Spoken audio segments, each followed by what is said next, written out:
بسم اللہ الرحمن الرحیم۔ ناظرین، آج ہمارا ہیڈنگ ہے سانپ، سنیک جس کو بولتے ہیں SNAKE، سنیک۔ سانپ ہمارا ہیڈنگ ہے آج کا۔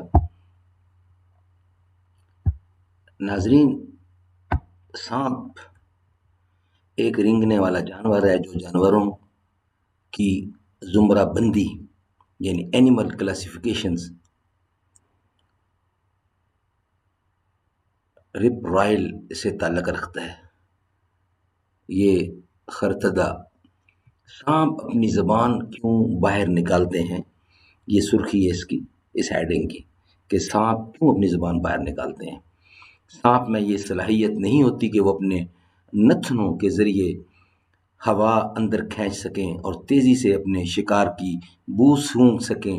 ایسا کرنے کے لیے انہیں ایک خصوصی عضو پر انحصار کرنا پڑتا ہے جسے جیکب سنس آرگن یا عضو کہتے ہیں۔ یہ سانپ کے منہ کے اندر کی طرف بالائی سطح کے اندر گہرائی میں پایا جاتا ہے۔ یہ عضو بویا، باس وغیرہ کی شناخت کرتا ہے۔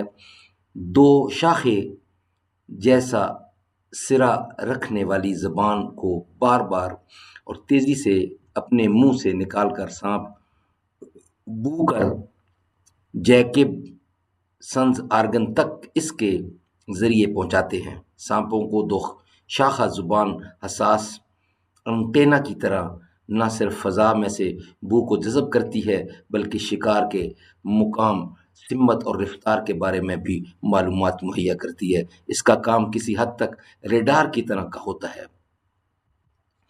اقسام ٹائپس۔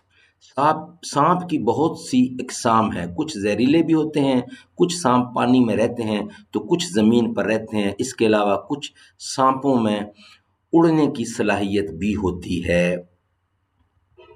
ناظرین، اس کی تصاویر بھی ہم کوشش کریں گے آپ کو شیئر کرنے کی، لیکن آج کے مین ہیڈنگ میں ہم نے آپ کو سانپ کے بارے میں کچھ معلومات فراہم کی ہیں۔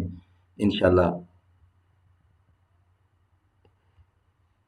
یہ جو سانپ ہم نے ایک نام لیا خرندہ سے مراد ایک قسم کا ایسا جانور ہے جو رینگتا اور بالعموم انڈے دیتا ہے۔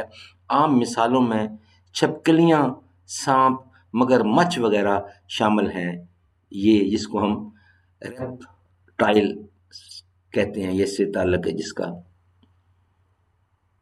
ناظرین، علم طب و حکمت اور شعبہ حیاتیات میں عضو سے مراد کسی نسج سے مل کر بننے والے ایک ایسے جسم کی ہوتی ہے جو کہ مخصوص فعل، فنکشن انجام دیتا ہے اور عام طور پر اپنے لیے معاون دیگر اعضاء کے ساتھ شامل ہو کر ایک نظام جسم تشکیل دے سکتا ہے۔ اس کی جمع اعضاء ہے، یعنی عضو کی جمع اعضاء ہے کی جاتی ہے اور انگریزی میں اسے آرگن کہا جاتا ہے۔ مختلف اعضاء کی عام مثالوں میں یا معدہ، دماغ، قلب و گردے وغیرہ کے نام سے پیش کیے جاتے ہیں۔ یہ کچھ سانپ ہمارے سامنے موجود ہیں۔ کالا کوبرا سانپ کی مشہور اقسام ہے، کالا کوبرا۔ یہ انشاءاللہ اس پر بھی ہم آپ سے شیئر کریں گے اس کی معلومات۔ کالا کوبرا سانپ جو ہے، تو ناظرین آج کے ویلاگ میں ہم نے آپ کو یہ سانپ کے بارے میں کچھ بتایا ہے۔ انشاءاللہ نیکسٹ ویلاگ میں اس کے بارے میں اور بھی معلومات ہم آپ کو شیئر کریں گے۔ آج کی معلومات یہاں تک ہی کافی ہے، اور سانپ کی مقصد بھی دنیا میں پیدا کرنے کا اللہ تعالیٰ نے ہر چیز کا کوئی مقصد پیدا کیا، مگر مین فنکشن اس کا ہے انسانی خدمت۔ جو مرضی کر لے، سب کچھ انسان کے لیے بنایا گیا ہے۔ وہ انسان کو وگرنہ اتنے زہریلے ہوں تو ہر دم اپنا کام چھوڑ کے باہر نکل آئیں گے، لوگوں کو کاٹنا شروع کر دیں۔ وہ رہتے اندر ہی، کبھی کبھار ہمیں نظر آتے ہیں۔ اللہ تعالیٰ محفوظ رکھے ہمیں ہر بلا سے، آمین ثم آمین۔